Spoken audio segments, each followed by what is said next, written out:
ओम श्री अक्कलकोट निवासी पूर्ण दत्तावतार दिगंबर यतिवर्य श्री स्वामी समर्थ महाराजाय नमः। ब्रह्मानंदं परमसुखदं केवलं ज्ञानमूर्तिं द्वन्द्वातीतं गगनसदृशं तत्त्वमस्यादिलक्ष्यम् एकं नित्यं विमलमचलं सर्वदि साक्षिभूतं भावातीतं त्रिगुणरहितं सद्गुरुं तं नमामि। ओम रक्तांगरक्तवर्णं पद्मनेत्र सुहास्यवदनं कंठाटोपी च मालदण्डकमण्डलुधर कटयांकररक्षक त्रैगुण्यरहित त्रैलोक्यपालक विश्वनायक भक्तवत्सल कलियुगे श्री स्वामी समर्थ अवतार धारक पाहि मां पाहि मां पाहि मां। हरि ओम सहस्र शीर्षा पुरुषाः सहस्र साक्षात् सहस्रपात् सभूमि विश्वतवृत्ता अत्ततिष्ठ दशांगुलं पुरुष एवदं सर्वं यद्भूतं यच्च भव्यं भूतामृतमृतशेषानो यदन्नेनातरोहति एतवान् समहिमातो जायांश पुरुषाः पदस्व विश्वभूतानि त्रिपादसंवृतं दिवि त्रिपादुर्द्वे पुरुषा पदस्सर्वतो पुनः ऋतुवृक्षमत शासनान शण्यवि तस्माद् विजायातो विराजाति पुरुषः स जातो तरिच्यत पश्चात् भूमिमत पुराः यत्पुरुषेण विशा देवा यज्ञमतं वसंतो अस्य सीताजम ग्रीष्मैन्मं शरद्ववि तं यज्ञं बर्हिषि प्रोक्षणं जातं रताः तेन देवा अजयन्तो साद्यारुषयश्ये तस्माद् ज्ञातरुचः समानि जज्ञरे छन्दासि जज्ञरे तस्मादजु तस्मादजायत तस्मादश्वाजयन्ते एकितो बदायताः गावः जज्ञरे तस्मात् तस्माज्जाता अजावयः यत् पुरुषं यत् दूकदिदा विकल्पयनं मुखं किमस्य कौ बाहु कौरूपाद उच्यते ब्राह्मणोऽस्य मुखमासीत् बाहु राजान्यः कृताः उरुतदस्य उद्वेषः पद्म्यां शूद्र अजायत मुखदिन्द्रश्वगणिष्य प्राणद्वायुरजायत नाभ्यासदन्तरिक्षं विष्णोर्धो समवर्धत पद्म्या भूमिदृशाः श्रोता तथा लोका अकल्पयनं सप्तासनप्रदे श्रीसप्ताः समिदाकृता देवाय दत्तनवदानपदनं पुरुषं वशं यज्ञन यज्ञमय जन्त देवास्तानि धर्माणि व्रतं मन्यासनं तेऽहं नाकमहिमानाः सचन्तयत्रिपूर्वी सार्या सन्ति देवाः। हरि ओम अतो देवा अवन्तो नो यतो विष्णु विचक्रमे पृथ्यां सप्तधाम इदं विष्णु विचक्रमे त्रेदां निदति प्रदहंस्य पाषणे त्रिपदा विचक्रमे विष्णुर्गोपदभ्याम् अतो धर्माणि धारयन् विष्णु कर्माणि पश्यत यतोर्वतानि पस्पसेन्द्रस्य यजुसकाः तद विष्णुं परमं पदं सदा पश्यन्ति सूर्या दिवि चक्षुरां तदं तद विप्रां सविपन्यव जाग्रों वास समिन्दते विष्णुर्यत परमं पदं ओम देवस्य त्वा सवितो विष्णुर्बाहुभ्यां पूष्णुहस्तभ्यां अग्निस्तेजसा सूर्यस्य वर्चस्य इन्द्रणाभिषञ्च भीबलाय श्रिये सेणाधाय ओम भूर्भुवस्वः अमृताभिषेकोस्तु शान्ति पुष्टि तुष्टि ओम शान्ति शान्ति शान्ति। गोपाल कृष्ण भगवान की जय तुलसी मैया की जय कुंडलीक वरदा हरि विठ्ठल श्री ज्ञानदेव तुकाराम पंढरीनाथ भगवान की जय सद्गुरु निवृत्तीनाथ महाराज की जय माऊली ज्ञानेश्वर महाराज की जय जगद्गुरु तुकाराम महाराज की जय स्वानंद सुख निवासी सद्गुरु जोग महाराज की जय नमः पार्वती पते हर हर महादेव।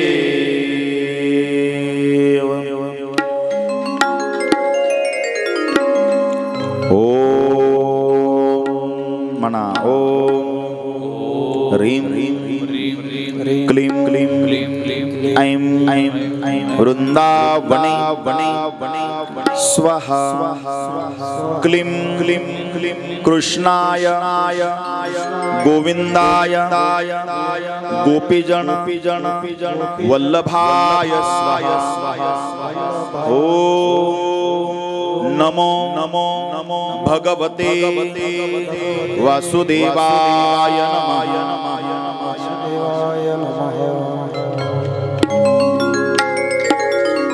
श्री विठ्ठल श्री स्वामी समर्थ। गोपाल कृष्ण परमात्म्याच्या चरणी नतमस्तक होतो। आज देव उठणी एकादशी आपल्या सगळ्यांना शुभेच्छा देतो। आज काही उपाययोजना करायच्या आहेत। आज जमल्या नाही तर द्वादशीला करा, पण उद्या द्वादशी, अमावस्या, पौर्णिमा, संक्रांत आणि मलिन वस्त्र असताना कधी तुळशीला हात लावू नये आणि पानं तोडू नये। संक्रांत, द्वादशी, पौर्णिमा, अमावस्या आणि वस्त्र मलिन असेल तुळशीला स्पर्श करू नये। अमावस्या, द्वादशी, पौर्णिमा आणि संक्रांतीला जर तुळशीचं पत्र तुम्ही तोडलं, भगवान विष्णूंचं मस्तक तोडल्याचं पाप लागतं। तुलसी महात्म्य कथा। आम्हाला प्रश्न येतात, तुळस कधी तोडावी कधी तोडू नये नियम आहे। पण इतर दिवशी तुम्ही तुळस तोडीत असाल, पहिलं आवाहन करावं, हे वृंदाराणी, हे तुलसीमाई, आम्ही अमुक अमुक पूजनासाठी तुझे पत्र घेतोय, आम्हाला अनुमती दे। असं म्हटल्याने ती प्रसन्न चित्ताने आपल्याला अनुमती देते। कारण किती काय झालं तर आपण तोडतो त्यावेळेला इजा होते ना, सजीव आहे। पण ज्या वेळेला आपण सांगतो, हे तुलसी राणी, आम्ही कृष्ण पूजेसाठी तुझे पानं घेतोय, तिला इतका आनंद होतो, इतका आनंद होतो, इतका आनंद होतो, ती समर्पण द्यायला तयार होते। कारण किती वर्ष तप केलं तिने सांगा? 3 लाख। तुलसी नावाची गोपी आणि सुदाम नावाचा गोप।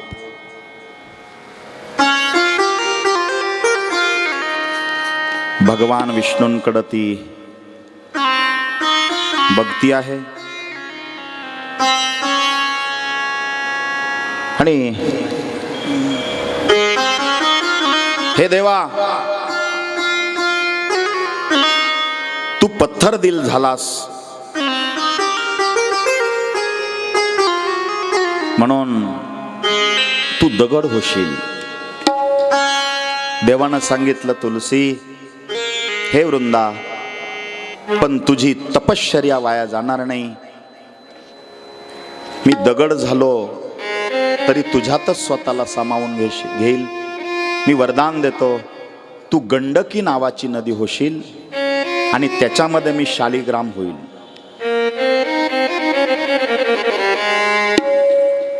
म्हणून घरामध्ये शालिग्राम पूजनाचं विशेष महत्त्व आहे।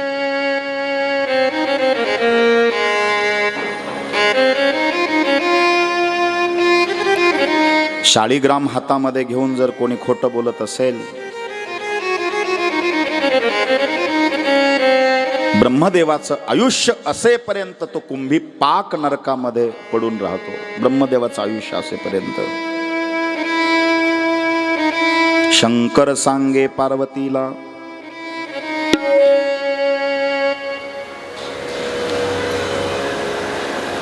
जिथे शालिग्राम आहे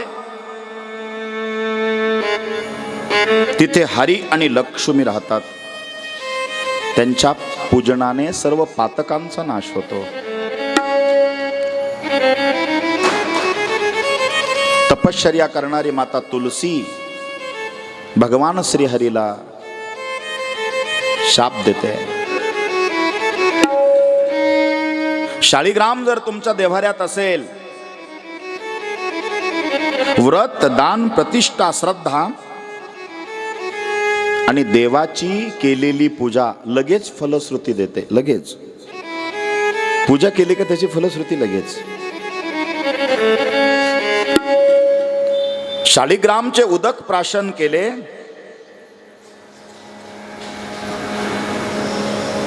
सगळ्या इच्छा पूर्ण होतात, आजारपण जातात आणि अंतकाळी तो वैकुंठाला जातो. ब्रह्म हत्या पातक नष्ट होतं.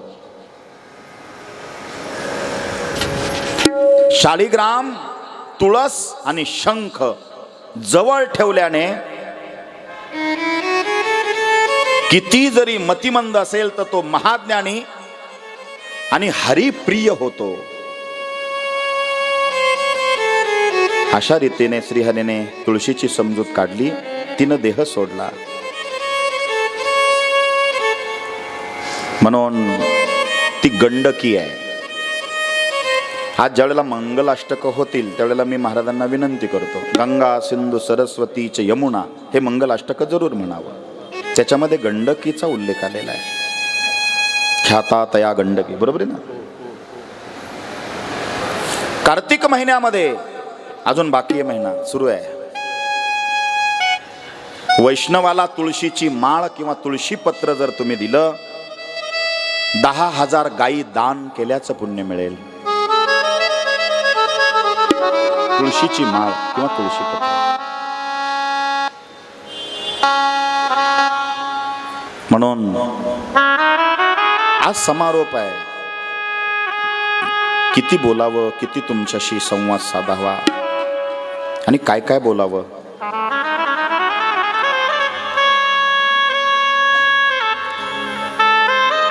गरीब होता एक 18 विश्व दरिद्री आणि गुढी पाडव्याचा दिवस. चैत्रामध्ये आपण नवीन वर्ष साजरं करतो ना, कधी करतो ते पाडव्याच्या दिवशी. आणि त्याच दिवशी करावं. 31 डिसेंबरला वर्ष इंग्रजी संपतं, हिंदुस्थानी मराठी वर्ष नाही.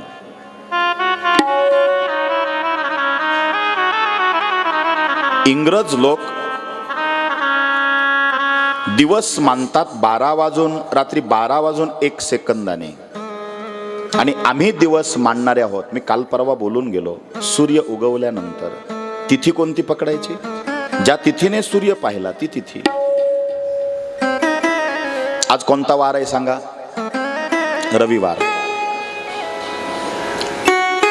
12 वाजून 1 सेकंद झाला, आम्ही म्हणतो सोमवार लागला. चुकीची प्रथा आहे, बिलकुल नाही. सोमवार कधी लागणार आहे? दिवस उगवल्यावर. येते लक्षात? हे पंचांग आहे आमचं. 31 डिसेंबरला 12 वाजून 1 सेकंदाने अंधारामध्ये नवीन वर्ष मानणारी ती लोक, ती पाश्चात्य संस्कृती आहे. म्हणून ती माणसं वाढदिवसाच्या दिवशी दिवे विझवतात. काय शिकवते ती संस्कृती? प्रकाशाकडून अंधाराकडे नेणारी ती संस्कृती आहे. पण आम्ही वाढदिवसाच्या दिवशी दिवे लावतो, विझवत नाही. आणि आमचं नवीन वर्ष रात्री 12 वाजून 1 सेकंदाने सुरू होत नाही.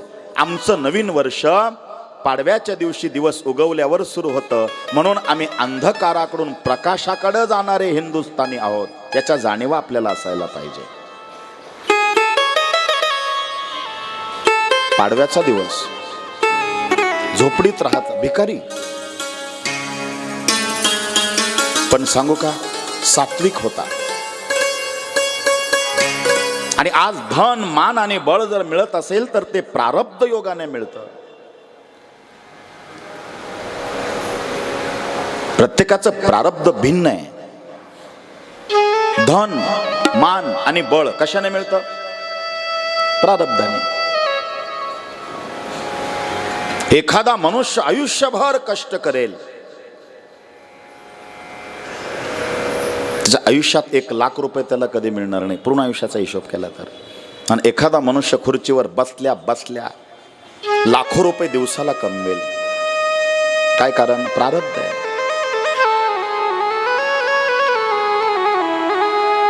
एखादा श्रीमंतच होत जातो आणि एखादा गरीबच राहतो.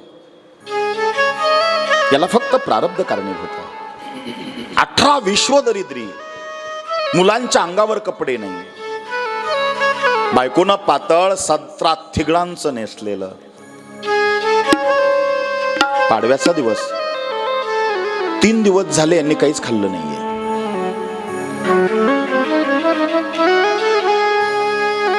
तुलसी महात्मा ऐकताय ना तुम्ही? म्हणजे तुमच्या दुर्धर असलेल्या प्रारब्धावर सुद्धा मात करायची असेल तर तुलसीचा आश्रय घ्या, असं ह्या कथेतनं तुम्हाला शिकायचंय आजचं. बरं, भिकारी भीक मागायला निघाला तर काहीतरी कटोऱ्यात अगोदर पाहिजे, तरच लोक टाकतात ना. काहीच नसेल तर कोण टाकणार आहे? त्याच्या बायकोने काय केलं? पाडव्याच्या दिवसासाठी मुठभर चावल माने तांदूळ 3 दिवसापासून लेकरांना उपाशी ठेवलं. देवाला, कृष्णाची मूर्ती होती रंगनाथाची. या मुठभर तांदळाची आपण खीर करू, देवाला नैवेद्य दाखवू आणि थोडी थोडी सगळ्यांना देऊ. या हेतूने तिने 3 दिवसापासून मुठभर तांदूळ तसेच ठेवले होते. एक उमराचं झाड होतं बांधावरलं. ओटीभर उमर गोळा करून आणायची, पोरांनाही द्यायची, आपणही खायची, नवऱ्यालाही द्यायची. किती कठीण आहे. म्हणून बोलो का आपण फार सुखी आहोत.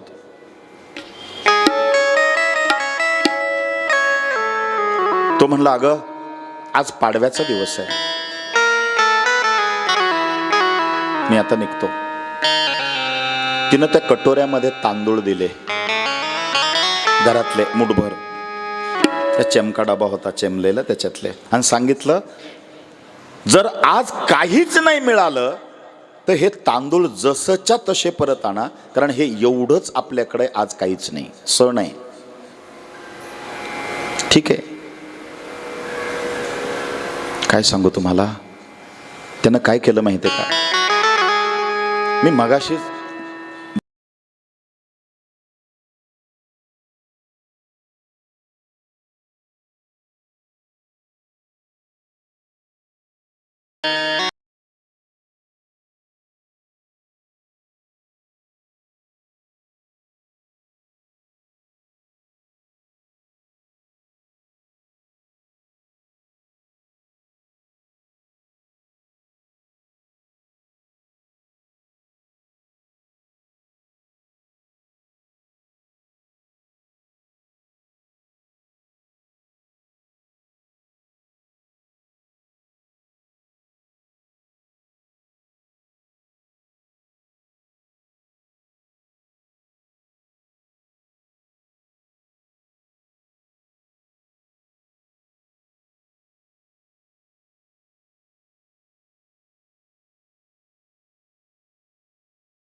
तिकीट नाही, त्याच दिवशी मुद्दाम म्हणून पकडणार.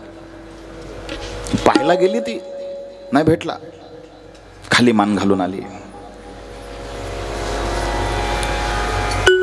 राधा म्हणली नाही ग, कृष्ण भेटत नाही. चंद्रानना नावाची एक गोपी ती म्हणली राधे तुला कृष्णाची भेट, अगं आता विरह नाही सहन होत माझ्या घनश्यामाचा, काय करू मी. रडते राधा, धाय मोकळी रडते. चंद्रानना म्हणाली कृष्णाचा विरह होतोय, कारण का कृष्ण प्रिया असलेली वृंदा तिला तू शाप दिलाय. मग आता तिला शरण जा. खाली मान गेली राधेची. आता तुळशी माईला शरण गेल्याशिवाय कृष्णाची भेट नाही. आणि असंच असतं, आपण एखाद्याचा पत्ता कट करायला जातो, नका करू, त्याच्याशीच कधी कधी काम नडतं. बरोबर का नाही. एकाकडं 40 किलो बी होतं भुईमुंगाचं. किती? ज्याच्याकडं होतं त्याचं नाव होतं रामभाऊ, आणि ज्याच्याकडं होतं त्याचं नाव होतं हरिभाऊ. हरिभाऊ सारखा म्हणायचा, रामभाऊ 30 किलो मला दे, 30 किलो तुझला ठेव, नाही तर 25 मला दे. याच्या त्याच्या कोण घ्यायचं नाही. म्हणला अरे बांधवून आपलं भांडण व्हायले, मी नाही देणार तुला. अरे अरे यानं 25 किलो बी बाहेर विकलं, पण हरिभाऊला नाही दिलं. कोणी? रामभाऊने. हरिभाऊ म्हणला आपलं वावर आता खाट राहील, जाऊ दे आता, काय दैवयोग, काय एवढा असा हा करतोय मला काही कळत नाही. रामभाऊने पेरायला पाभर झोपली, पण रामभाऊला ना गांजा वाढायची सवय होती. हो बघा गांजा वाढायचं तो. सकाळपासून जसा गांजा वाढला त्याने पाभर झोपली, पण त्या गांजाच्या नादात त्याने हरिभाऊच्या वावरात धरली.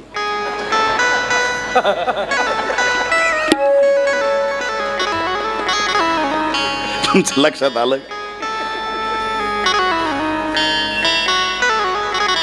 बायको म्हणली मी गावी माहेरी लवकर जाऊन येते. ती सकाळी बोंबालली आणि याचा कार्यक्रम सुरू झाला. आपल्या वावरात पेरायचं म्हणजे दाट पेरलं पाहिजे. कोणाच्या वावरात पेरणी चालू आहे? हरिभाऊ मस्त इंडिया आणि ऑस्ट्रेलियाची मॅच पाहत होता. हो आयता कार्यक्रम चालू आहे म्हणे. यानं दिवसभर पेरलं, नंतर लॉड दिलं, आणि नंतर वाफे पाडायची सुरुवात झाली आणि गांजा उतरला. सगळा कार्यक्रम फिक्स झाला होता. गांजा उतरल्यावर म्हणला हरिभाऊच्या बांधावरली बाभूळ आपल्या वावराच्या बांधावर कशी काय? तुम्हाला कळलं का? नंतर त्याने पाहिलं, अरे बाप, आपलं वावर तर तिकडं, आपण हरिभाऊच्या इकडंच पेरलं. रात्रभर असं बसेल होत. सकाळी हरिभाऊ का गेला, म्हणला हरिभाऊ तुला बी लागत का? जाळ कर म्हणे, तो बेयाचा माल नाही. दृष्टांत सिद्धांताला घ्या, वेळ कमी आहे. ज्याचा पत्ता आपण कट करतो कधी कधी त्याच्याशीच गरज पडते. म्हणून लोक म्हणते ना, दगडा दगडाच्या गाठी पडा त्या. आपण तर माणसं आहे, नुसते म्हणा त्या बरं का, पण वागती नाही तसे. कशाला कोणाला वाईट म्हणावं? राधेने दिलेला शाप सोपं असतं काय? नीट ऐका. गुरुचरित्र चालू आहे, तुमची ज्ञानेश्वरी चालू आहे, तुमचा हरिपाठ चालू आहे, तुमची रामरक्षा चालू आहे, तुमची उपासना चालू आहे, तुमचा जप चालू आहे, तुमचा गीता पाठ चालू आहे.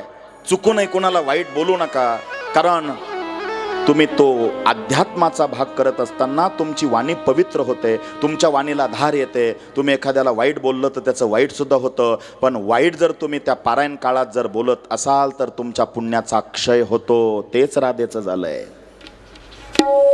कळतंय का तुम्हाला? खूप रडते राधा. चंद्रानना नावाची गोपिका आहे, साधारण आहे. अगं, जिच्या वाचून श्याम आधा ती मी राधा. यमुनेची वाहत जाते ती धारा, पण कृष्ण भेटीसाठी पुन्हा माघारी येते ती राधा. राधा ने मधुबन में ढूंढा, मीरा ने मन में पाया. राधा जिसे खो बैठी वो गोविंद, मीरा हाथ बिगड़ाया. एक मुरली एक पायल, एक पगली एक घायल. अंतर क्या दोनों की प्रीतम बोलो, एक प्रेम दीवानी एक सूरत दीवानी, एक प्रेम दीवानी एक सूरत दीवानी, एक राधा एक मीरा, दोनों ने श्यामा को कहा. अंतर क्या दोनों की जामे बोलो, अंतर क्या दोनों की जामे बोलो.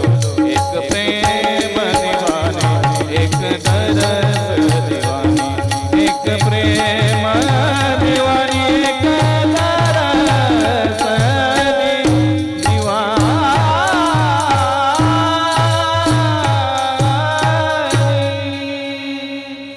विरहाचं दुःख राधेला आहे. मी काय करू? भगवान शिवजी सांगताय,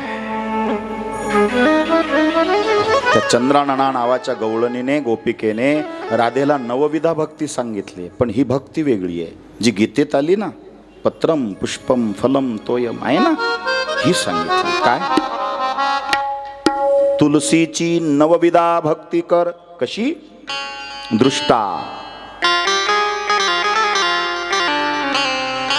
पृष्ट्वा, ध्याता, कीर्तिता, नमिता, स्तुता, रोपिता, सिंचिता, नित्य पूजिता. ही तुळशीची नवविधा भक्ती. आपणही ऐकून ठेवा, याच्यापैकी एखादी तरी जमावी. दृष्टा, नुसतं तुळशीकडे बघावं. पृष्ठवा, तिला स्पर्श करावा. ध्याता, तिचं ध्यान करावं. जे तुम्ही पाहिलं ना, तिचं ध्यान करावं, त्या तुळशी राणीचं, त्या वृंदेचं. कीर्तिता, तिचं कीर्तन करावं, जे आता चालू आहे ना 5 दिवसापासून.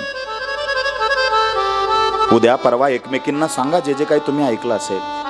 जी कथा तुम्हाला आठवली ती सांगा, तोडकी मोडकी सांगा. कीर्तिता, कृष्ण म्हणाला, माझ्या वृंदा तुळशीचं जे कीर्तन करतात, जिथे कीर्तीचं गायन करतात, तेथोनी नच जाई मी तुलसी सहित त्या घरामध्ये, त्या कुटुंबात वास्तव्य करतो. आणि काय सांगू उद्धवा, मला हात धरून जरी बाहेर काढलं, मी पुन्हा बिनलाजासारखा त्याच्या घरात जातो. कोणाच्या? कीर्तिता. नमिता, एक तरी नियम करा ह्या नवविधा तुलसी मातेच्या सेवेचा, भक्तीचा. नमन करा. मी बोललो ना, डोकं टेकून दर्शन करा. स्तुता, तिची स्तुती करा. तुलसी सर्व व्रतानां महापातकनाशिनी, 4 श्लोकाचं स्तोत्र आहे. रोपिता, लागवड करा. कोणाची? तुळशीची. लोक शोचे झाडं लावतात, हे नाही लावित. कुठून कुठून कसे झाडं आले देव जाणे. काटेरी झाडं घराच्या आजूबाजूला नसावेत. तुम्ही किती चांगलं वागलं तर लोक तुम्हाला टोचून टोचून मारतील, अपकीर्तीच होईल तुमची. बोरी बाबळी घरापासून 100 फुटाच्या आसपास नसाव्यात. गुलाबाचं आणि बेलाचं झाड सोडून, काय बोललो मी ते चालेल. ज्या वनस्पत्यांचा चिक निघतो सफेद, रुई सोडून, रुई, मांदार, रबराचं झाड हे जवळ नसावं. चाफ्याचं झाड दक्षिण पश्चिमेला दूर असावं. अशोकाचं झाड नसावं. सीता अशोक वाटिकेत राहिली, त्या अशोकाच्या झाडाला तिने दिलेली बद्दू आहे, जिथं तू आहे तिथं त्यांना शोकच करावा लागेल, वनवासच भोगावा लागेल. तुम्ही म्हणाल मग झाडं तर वृक्षवल्ली आम्हा सोयरी वंचरी. अरे प्रत्येक झाडाचं विशेष महत्व आहे. महाराज हे लावू नका ते लावू नका, मग लावा तरी काय. घराच्या दक्षिण दिशेला उंच झाडं वाढणारी लावावी, पण वड आणि पिंपळ घराच्या आजूबाजूला लावू नये. त्याने काय होतं, अंधश्रद्धा नाहीये, विज्ञान आहे. त्याच्या मुळ्या दगड फोडून, बिल्डिंगला झालं तर कॉन्क्रीट फोडतात, इतक्या मजबूत आहे. आणि घराला धोका नको म्हणून त्या जवळपास नसाव्यात, हा अर्थ आहे. आंब्याची झाडं, नारळाची झाडं, चिक्कूची झाडं, बदामाची झाडं दक्षिण पश्चिमेला तुम्ही लावा. मग उत्तर आणि पूर्व दिशेला, तुमच्या पूर्व दिशेला आग्नेयच्या बाजूला तुळशी असावी, वास्तुशास्त्राचा नियम आहे. आग्नेय दिशा म्हणजे पूर्वेला तोंड करून तुम्ही उभे राहिले तर तुमच्या उजव्या हाती, घराच्या मध्यापासून उजव्या हाताला काय असावी, तुलसी माई असावी. नाही हो आम्हाला झाडं लावायची हौस आहे, मग कोणते झाडं लावावे जेणेकरून तुलसीची कृपा होईल. तुलसी पहिली लावा. एखादं सोचं झाड नाही लावलं तरी चालेल. पांढरी रुई, पांढरी कण्हेर, पांढरी शेवंती, पांढरी भुईरिंगणी आणि पांढरी जास्वंद या 5ही फुलांच्या वनस्पत्या लक्ष्मीकारक आहे. जाऊ द्या, वेळ कमी आहे माझ्याकडे. वनस्पती शास्त्र विषयाला म्हणून बोललो. रोपिता, संचिता आपला विषय झाला ना 2 दिवसापूर्वी. पाणी, तांब्याभर पाणी वाहावं. नित्य पूजिता, हे शेवटचं सांगितलंय नवविधामध्ये. नित्य पूजिता, सकाळ संध्याकाळ. मी आता घरात जाताना सुद्धा तुलसीकडे पाहतो, घरात जातो, घरातून बाहेर निघताना तुलसीकडे पाहतो, मग निघतो. वंदन करायचं. नित्य पूजिता. काय अनुभव येतो मला विचारा, तुम्ही अनुभव घ्यायला हरकत नाही. जो कोणी तुळस लावतो त्याच्या 1000 पट त्याचे वंशज हरीला प्राप्त होतात. मोस्ट इम्पॉर्टंट, अंडरलाईन करा.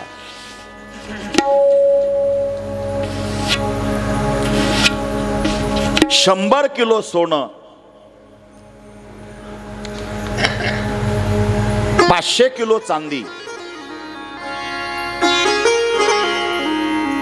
मला नको. हे उद्धवा मला नको. फक्त एक तुळशीचं वृंदावन त्याने तयार करावं आणि त्याच्यात तुळस लावावी. मी प्रसन्न होतो.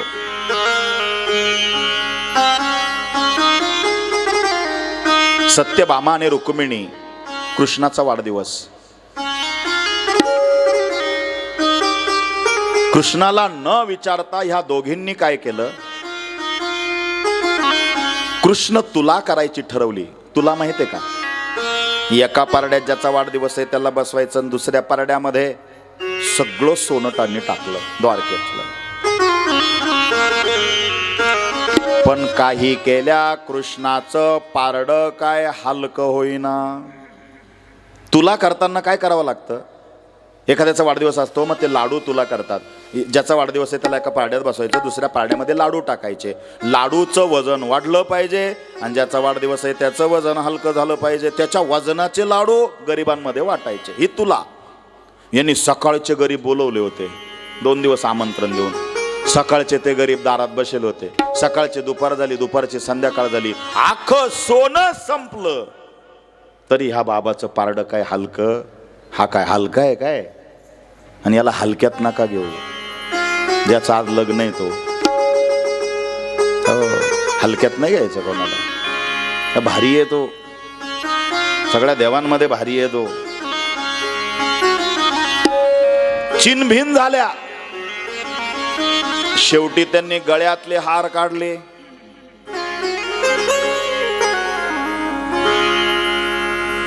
कपाट उघडून नेकलेस टाकले, मोहनमाळ टाकली, चपला हार. तेव्हा होता का नाही मला नाही माहिती. का म्हणतात चपला हार काय माहिती? त्याच्यात चपला तर नाही राहते म्हणतात. ठीक आहे, जे असेल. अंगठ्या काढल्या, कानातले. काय करावं? मग डोक्याला हात लावला. विचारायला लागत होतं आणि हा हसत होता. टाका टाका टाका. त्या म्हणल्या आता काय टाकू, संपलंय सगळं. तेवढ्यात नारायण नारायण. हा जो जड होता ना, जड ज्याचं लग्न आहे, तो म्हणला आता हा आला ना घोटाळाच झाला. आई साहेब रुक्मिणीला काय काय नारदा का नाराज आहे? अरे काय बाबा न विचारता म्हटलं यांना जरा गिफ्ट म्हणून आणि यांना जरा छानपैकी खुश करण्यासाठी एक सरप्राईज म्हणून आम्ही हे सगळं केलं. आणि आश्चर्याचा धक्का द्यायचा होता, पण आम्हालाच आश्चर्याचा धक्का बसला. एवढा कसा जड? म्हणे कसं? अख्खं द्वारकेतलं सोनं संपलं तरी हलकं होईना. नारदाने कृष्णाकडे पाहिलं आणि हसला. आई साहेब काय संपलं? संपलं. तोकडं असेल तर टाक. तो म्हणला आम्ही सदैव सुडके, जवळी येता चोर धाके. आमच्याकडे काय? आमच्याकडे चिपळ्या, गळ्यात तुळशीची माळ, एक विना, बास. नारायण नारायण नारायण. नारदा पाया पडते तुझ्या, काहीतरी कर नाही तर आमची अपकीर्ती होईल. म्हणजे सकाळचे ते गरीब बसले ते म्हणले माय द्या ना. अरे कसं रे द्याचं रे बाबा, हलकं वहिना ना. नारदाने त्या 16,000 जणींना बाजूला नेलं. किती आहेत? 16,108. आणि हा बसेल होता पारड्यात. तुम्हाला माहितीये का? एक काम करा आता, का जा तुळशी जवळ. हा मुद्दा आहे. तुळशी जवळ जा, डोकं टेकवा आणि तिला म्हणा माय तुझ्या अनुमती नाही घेतली, कृष्णाची अनुमती नाही घेतली म्हणून आम्ही पैस पैवारे हा कार्यक्रम केला, माफ कर. असं म्हणून तुळशीचं एक पान तोडा देठासहित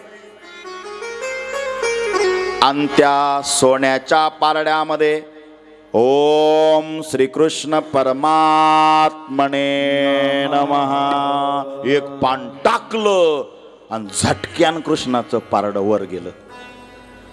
तुळशी पत्रे पूर्ण अर्पिता, तुळशी पत्रे पूर्ण अर्पिता.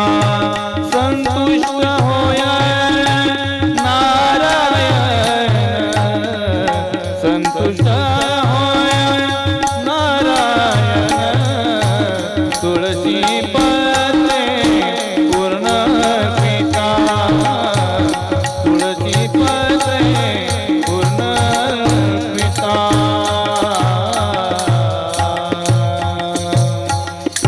काय तुलसीचा महिमा आगाध आहे.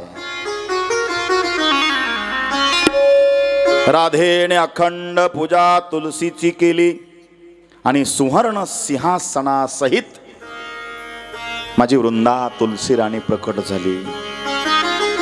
राधा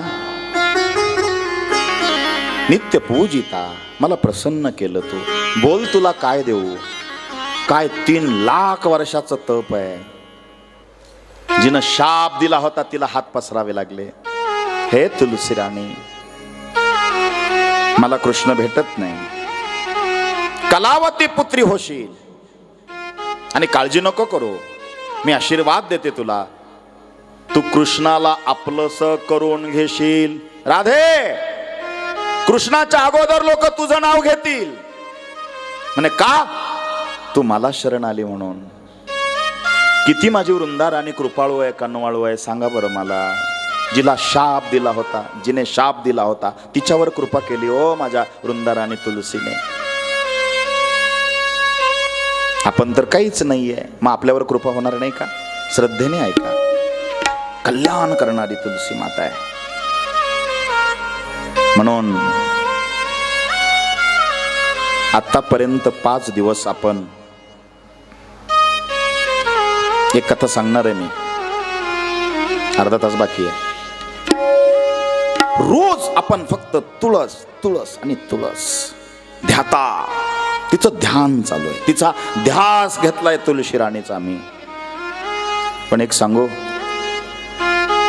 तिला काय आवडतं ते तर आपण बघितलं पाहिजे ना. आपण परमार्थ करतो आपल्या आवडीचा, बरोबर आहे ना? बरोबर आहे का चुकीचं आहे सांगा मला. परमार्थ आपल्या आवडीचा आहे. कस काय मला सांगा. नैवेद्यामध्ये भाजी असते ती देवाच्या आवडतीची असते का आपल्या? शपथ आहे तुम्हाला, बोला.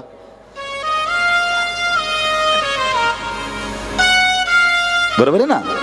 मग आपला परमार्थ आपल्या आवडीचा आहे का देवाच्या? देवाच्या आवडीचा परमार्थ करा, तुलसीच्या आवडीचा परमार्थ करा. तुलसी राणी, हे उद्धवा, जिथं माय बहिणीची सेवा तिथं तुलसीची कृपा. किती माळा गळ्यात घातल्या तुम्ही तुळशीच्या, आणि आईची जर अवहेलना केली, तुलसी ढुंकून सुद्धा त्याच्याकडं बघणार नाही. म्हणून मला आठवलं काय गोड आहे. आई असते मंदिराचा उंच कळस, आई असते दारातली पवित्र तुळस. कोण आहे आई? तुळशीचं रूप आहे.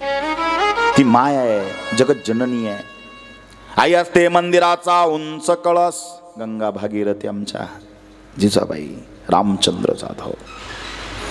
आई असते मंदिराचा उंच कळस, आई असते दारातली पवित्र तुळस, आई असते भजनात गावी अशी गोड संतवाणी, आणि आई असते वाळवंटात प्यावे असे थंडगार पाणी.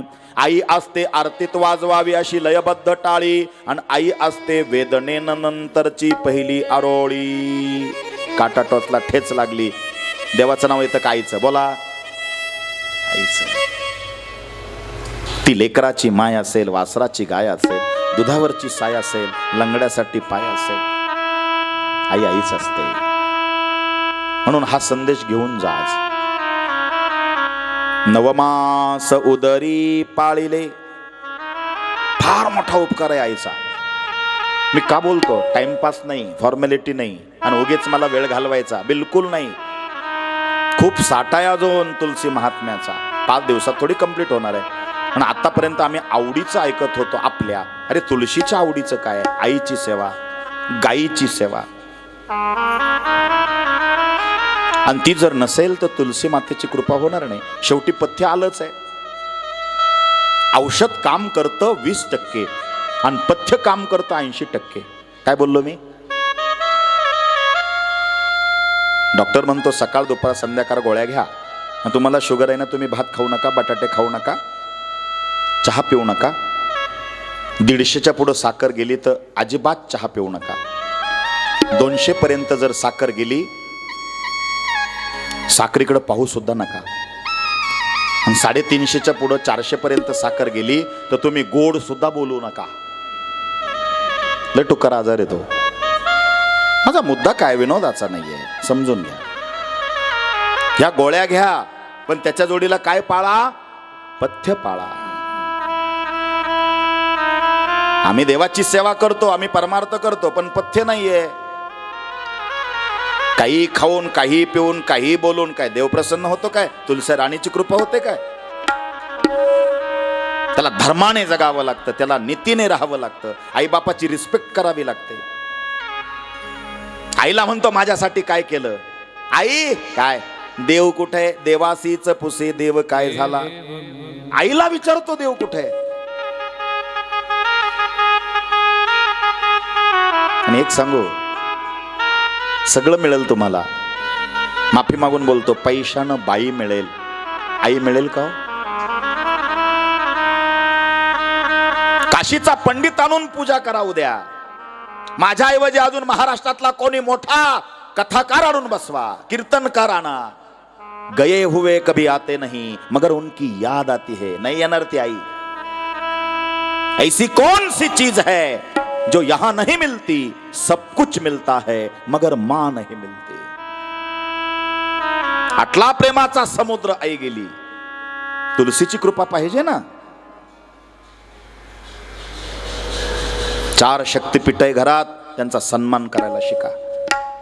महाराष्ट्राच्या वाट्याला 4च आहे, तुळजापूर, कोल्हापूर, माहूर आणि सप्तशृंग. किती झाले?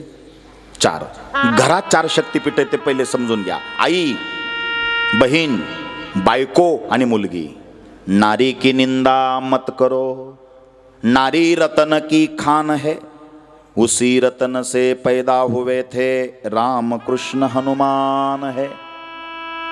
नवमास उदरी पाळिले. काय विशेष आहे त्याच्यात? आईने 9 महिने 9 दिवस पोटात ठेवलं. अरे एवढा किडनी स्टोन पोटात सहन होत नाही. होतो का? मुतखडा पोटात सहन होतं का? किडनी स्टोन एवढंच असतं. काय होतं?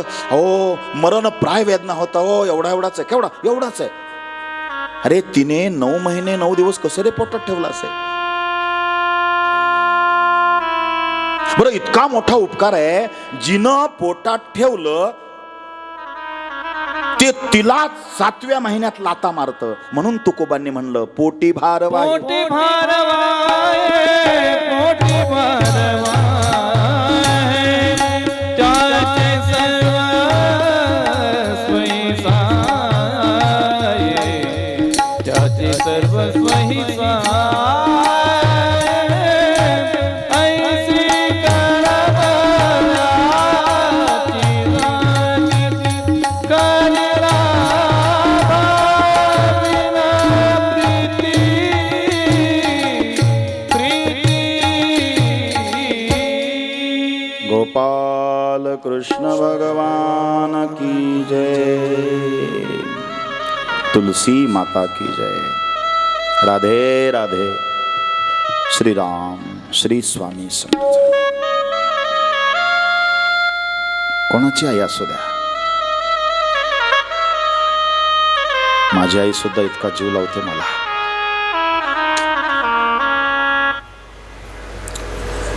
फार जीव आहे. आता म्हणे का रे दिवसभर बाहेर होता, काय काही नाही का, आज एकादशी उपवासच असतो. अरे मग दूध तरी पे थोडस. हा आईचा जीव आहे. आणि गेल्यावर कळतं बरं का. जोपर्यंत आहे तोपर्यंत, नंतर किती रडा, भेटणार नाही. म्हणून एक म्हण आहे, फुलात फुल जाईचे जगात प्रेम. ज्या बाईची आई गेली ना, संपलं माहेर. तिनं भावांसाठी जावं, भावजायांसाठी जावं, भाच्यांसाठी जावं, पण जाताना तिने पिशवी नेऊ नये. का? पिशवीत टाकणारा हात राहिला नाही. लेक येणार असेल तर म्हातारी सकाळपासून वाट पाहते. नातीला विचारते, आली का ग आत्या, आली का ग आत्या. आत्या सकाळी 10ला 5ला आली. कडकडून मिठी मारली रे लेकीला. मळकटलेल्या पिशवीमधून चुरगाळलेली नोट 20 रुपयाची काढली, लेकीच्या हातात दिली. घे बेटा. ती म्हणली, माय माझ्या नवऱ्याला ₹1,00,000 पगार आहे ग आणि तू ₹20 देते. खळकण डोळ्यात पाण्याला आईच्या. मी मेल्यावर कळल बेटा. या ₹20च्या नोटेमध्ये माझं निस्वार्थी निर्व्याज निष्कलंक माझं प्रेम आहे. एवढं सोडतं काय राहतं सांगा. नवमास उदरी पाळिले. 9 महिने 9 दिवस पोटात ठेवलं. जेव्हा गर्भ राहिला 3 महिन्याचा सारख्या उलट्या होतात. बरोबर आहे का नाही सांगा. तेव्हा माना लावल्या. जावे त्याच्या वंशात तेव्हा कळे. 3ऱ्या महिन्यामध्ये उलट्या सुरू. आणि उलट्या सुरू असताना सासूला कधी नाही. सून गर्भवती असली का सासूला पुळका जास्त येतो. खात जाय ग, खात जाय ग. बळजबरी खाऊ घाली ती मिली. ही म्हणली आत्याबाई खावत नाही हो. चिडून म्हणली अगं काळ तोंडे तुझा नको विचार करू. वंशाचा दिवा आहे, वंशाचा दिवा आहे. आता तो दिवा बाप का घेईल का इजल माहित नाही. दिवा आहे, दिवा. जेव्हा खाऊशी वाटत नाही तेव्हा गर्भवती असताना आई त्या सासू आईसारखा जीव अगं खात जाय, अगं खात जाय. आणि जेव्हा बाळातीन होते 1.5 महिन्याने सारखी खाऊ खाऊ सुटते तर सासू म्हणते तोंडावर नियंत्रण ठोई. तेव्हा असतात पा आम्ही फक्त पेढे वाटेले. मला मुलगा झाला, मला तुला नाही झाला. नवमास उदरी. आई असते मंदिराचा उंच कळस, दारातली पवित्र तुळस. म्हणा पटकन तुलसी माईची कथा आहे, आईची कथा आहे. आई माझी मायचा सागर दिलातीने जीवन आकार. आई माझी मायचा सागर दिलातीने जीवन आकार. आई वडील माझे तोर काय सांगू त्यांचे उपकार. जीवनाच्या वाटेवरती किती हसतो त्यांचा आधार. आई माझी मायेचा सागर तिने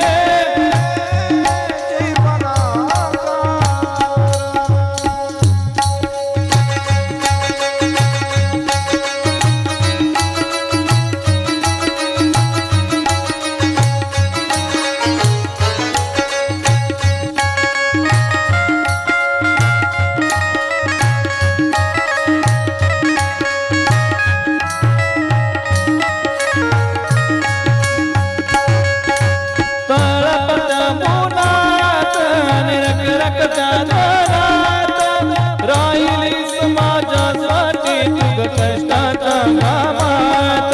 कधी मिळेल उठवर घास, कधी घडेल तुला उपवास. ओला मातीतून चालताना सोडवेल काटचे पास. आई माझी मायेचा सागर दिला तिने जीवन आधार. आई माझी मायेचा सागर दिला तिने जीवन आधार. नबीची चोदरी तुग चंदनाचे कोर. शीतल तुझी छाया मला हवी जीवनभर. तुझ्या शीतल छायेमध्ये उभे आयुष्य जगेल. आई देवापाशी मी ग, आई तुलाच ग मागेन. आई माझी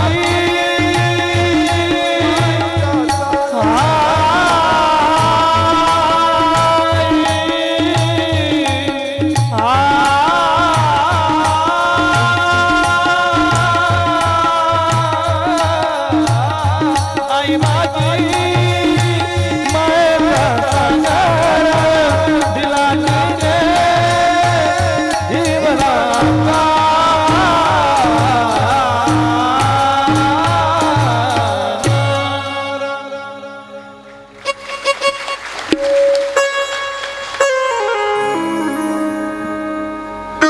माय मायाच असते.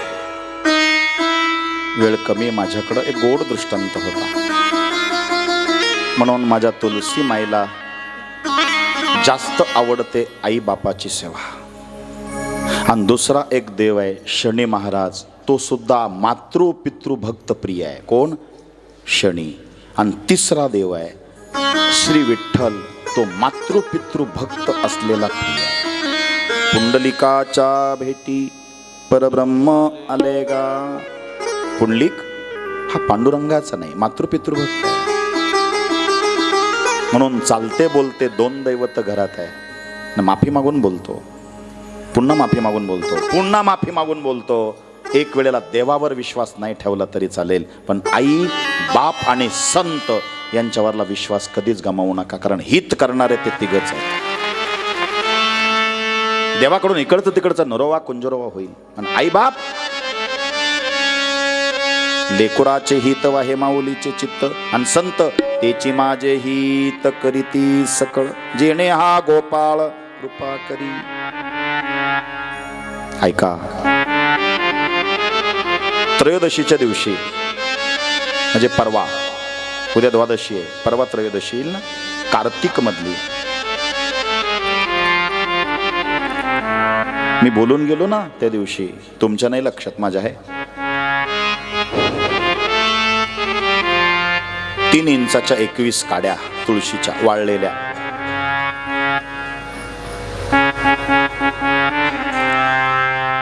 माझ्या हातात धागा दिसतो का, किंवा हे शर्ट हे दिसतं का माझं सोहळं? ह्या रंगाच्या धाग्याने 3 वेढे गुंडाळायचे, आणि तो दोरा तोडून गाठ न मारता पिरगळायचा. 21 काड्या तुळशीच्या, 3 इंचाच्या 21 काड्या. दिवसभर गावठी तुपामध्ये भिजत घालायच्या, तो बंडल बांधलेल्या काड्या. आणि गोरज मुहूर्तावर, कोणता मुहूर्त? गोरज म्हणजे काय माहिती आहे तुम्हाला? गोरज, गो माने गाय, आणि रज म्हणजे तिच्या पायाची धूळ. ही वेळ कधी असते? गायी घरी चरून येत असताना त्यांच्या पायाची धूळ आकाशात उडते, आणि त्या आकाशात उडलेल्या धुळीवरती मावळतीला जाणाऱ्या सूर्याचे प्रकाश किरण पडतात. ज्या गायीच्या पायाच्या धुळीला मावळतीला जाणाऱ्या सूर्याच्या प्रकाशाचे किरण पडल्यानंतर त्या धुळीला जो रंग येतो, त्या रंगाचं नाव आहे पांडुरंग. गोरज मुहूर्त सांगतो.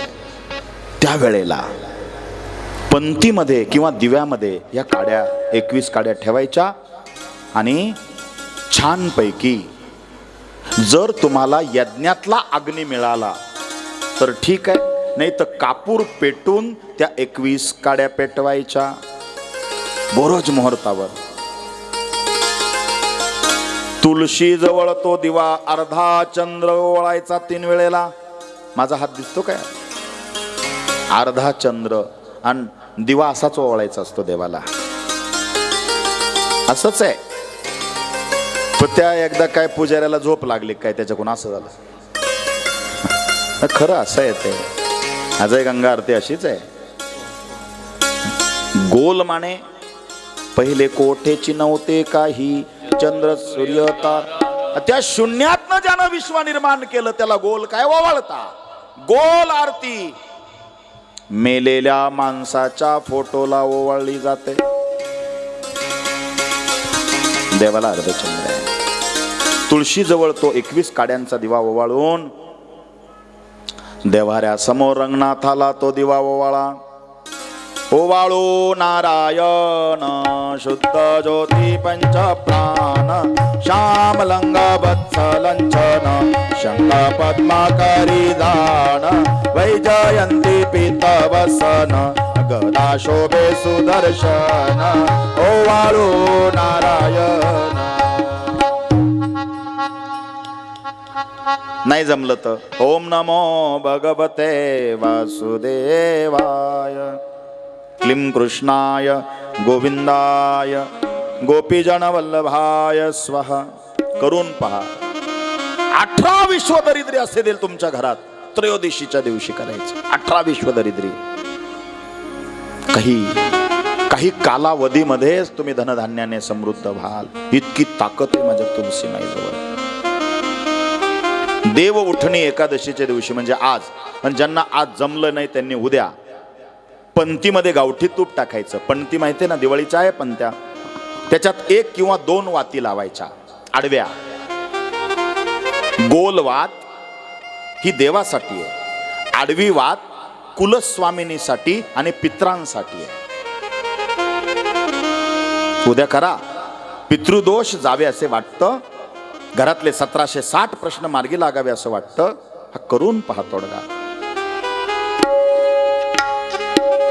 आणि तो दिवा तुपाचा 2 किंवा 1 वात. कुलस्वामिनी कुलदेवतेची कृपा होईल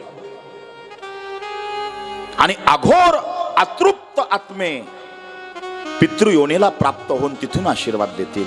उद्या करायचं आहे. पण जिथं हा दिवा लावायचा तिथे हळदीने स्वस्तिक काढायचंय, जमल ना? आणि दिवा ओवळायच्या अगोदर त्या स्वस्तिकवर ठेवायचा. त्या दिव्याची पुन्हा हळदी कुंकवाने पूजा करायची, अक्षता व्हायच्या. आणि सफेद रंगाचं पांढरं फूल, सफेद शेवंती चालेल, पांढरी रुई चालेल, पांढरी कनेर चालेल, पांढरी भुईरिंगणी चालेल, पांढरी जास्वंदी चालेल. 1 फुल यांच्यापैकी 1 वाहून द्या. आणि काही नसेल झेंडूचं वाहा, जे असेल ते वाहा भावाने. काय फायदा आहे माहिती आहे? हा, मी नाही सांगणार, तुम्ही करून तर पहा आणि फोन करून मला फायदा सांगा. मी त्या कुठल्या तरी कीर्तनात बोललो, कोणीतरी छोटासा तो व्हिडिओ बनवला आणि टाकून दिला युट्यूबवर काहीतरी. इतका प्रसिद्ध झाला. मला कालच परभणीवरून फोन होता, महाराज 3 पौर्णिमेच्या दिवशी हा तोडगा केला, माझे 26 लाख रुपये अडकलेले होते, ते 3ऱ्या पौर्णिमेच्या म्हणजे 3ऱ्या महिन्याच्या लगेच 1 रकमी निघून आले. कुठून कशी कृपा होईल सांगता येणार नाही. पण हा दिवा ज्या वेळेला तुम्ही आरती करून खाली ठेवाल, तुळशीजवळ मंत्र म्हणायचा. म्हणा श्री हरी क्लीम श्री लक्ष्मे नमः. प्रणाम करून विनंती करणे, हे तुलसी माई, हे लक्ष्मी नारायण. पण लक्ष असू द्या, साधारण 12:30 पर्यंत, मध्यान्ह रात्रीपर्यंत हा दिवा विझू देऊ नका. बसा तिथं किंवा तिथं आजूबाजूला मंत्र म्हणत बसा, सप्तशती वाचा. तुळशी जवळचा दिवा विझू द्यायचा नाही. कारण कोजागरी पौर्णिमेच्या दिवशी आलेली लक्ष्मी, चंद्र, इंद्र आणि कुबेर हे पूर्ण कार्तिक महिन्यामध्ये आकाश मार्गाने पृथ्वी तलावरती मृत्यूलोकात फिरतात आणि विचारतात, कोजागरती म्हणजे कोजागिरी पौर्णिमा. कोजागरती, कोण जागरण करतं, कोण जागरण करतं? उद्या द्वादशीच्या दिवशी जो कोणी मध्यान्ह रात्रीपर्यंत जागरण करेल त्याच्यावर लक्ष्मी, कुबेर, इंद्र आणि चंद्राची कृपा होईल. आणि जो कोणी उद्या 12च्या आत झोपेल त्याच्यावर अवदासाची कृपा होईल. नाही, जसं तसं बोललो.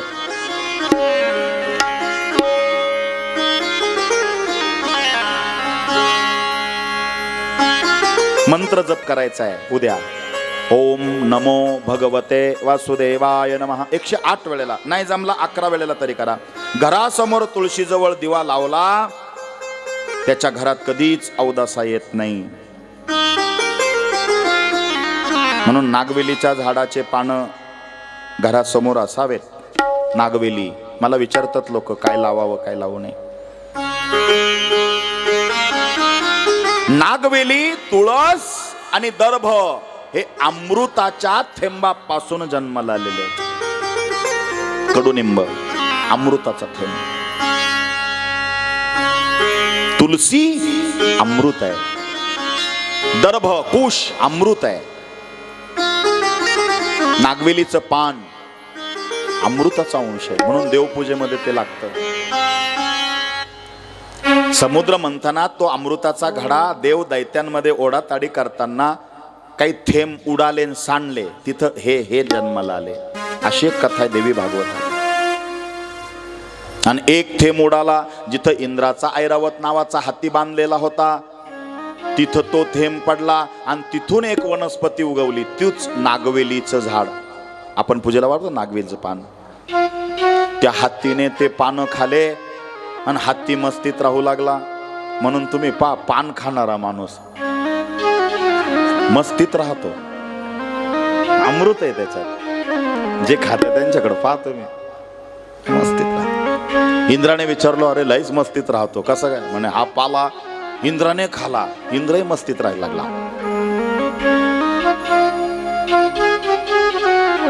आणि तिसून चालली होती लक्ष्मीची मोठी बहीण. ती म्हणले सगळे खातात, मी का नको खाऊ? तिनं देठ, नागविलीचं देठ खाल्लं आणि इकडचा पानाचा शेंडा खाल्ला. म्हणून पानवाला पान देताना देठ कापतो, शेंडा कापून देतो का? त्याच्यात अवदस आहे. कळलं काय? हे वनस्पती शास्त्र आहे. हे आम्ही शिवमहापुराण कथेत सांगतो. तुम्ही म्हणाल मग आम्ही घरात ठेवतो. कधीही नागवेलीचं पान कलशामध्ये देठ बुडालेलं असावं, लक्ष्मीची कृपा होते. मग तुम्ही म्हणाल आम्ही पूजेला तसंच ठेवतो. 2 दिवसापेक्षा नागवेलीचं पान घरात जास्त दिवस ठेवू नये. निर्माल्य करावं, विसर्जित करावं, शेतामध्ये पुरावं. कोण आहे त्याच्यात? अवदसा. ही चांगली पण आहे आणि वाईट पण आहे. गरीब आहे आणि घरापुढं तुळशी वृंदावन आहे. स्वप्नात तुळशी गेली त्या गरीबाच्या सांगितलं, हे भक्ता, लक्ष्मीच्या मंदिरात जा, माझं नाव सांग, तुझं धनधान्याने घर समृद्ध होईल. कुठं जा? हे गेलं लक्ष्मीच्या मंदिरात, पण तिथं सगळे श्रीमंत होते आणि कीर्तन चालू होतं. याला लाता मारून त्यांनी काढलं. कोणला? गरीबात. हाल हे घे 2. लई रडला, खाल्लं नाही पिलं नाही, तसाच झोपी गेला. पुन्हा माझी वृंदा राणी कुणवाळू कृपाळू, हे भक्ता,